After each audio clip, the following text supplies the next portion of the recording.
Welcome everyone to Ask Trinity Archives. I'm Joe Lapinski. And I'm Marissa Maggs. And we are two archivists working in the archives of Trinity Church, Wall Street. Trinity Church has a fascinating history that dates all the way back to 1697. And in this video series, we get to share pieces of that history with you through questions that you, the audience, ask of us, the archives. So please feel free to leave questions for us about Trinity's history, items and records in our archives, archival practice, whatever they are, we'll do our best to answer them in an upcoming video. This question is for you, Marissa. Someone wants to know how much of Trinity's archival materials are digitized. So I would estimate that we have about 10% of our collection digitized. This percentage may surprise some because most people have experience using a scanner, and we can all agree it's pretty easy and it doesn't take a lot of time.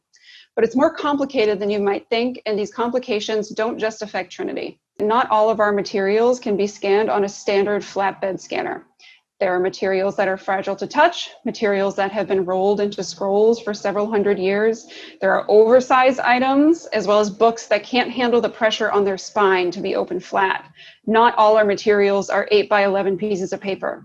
Now, don't get me wrong, I'm not trying to convince anyone that digitization is a bad idea. I'm simply trying to clarify the process. Digitization is actually a crucial part of our work because of the opportunities it provides. Not everyone who is interested in our materials can come to New York for any number of reasons, and those people shouldn't be denied the opportunity to do the research. Through digitization, archive staff can work with researchers over email and send them whatever they need.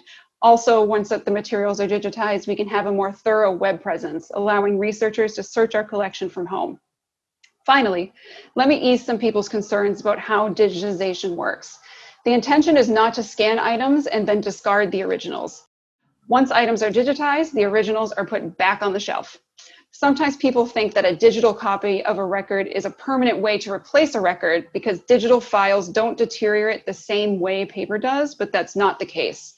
While our scanning technology works for right now, think about all the times in your life that your computer has crashed, or you've accidentally deleted a file, or a file seemed to disappear for no reason.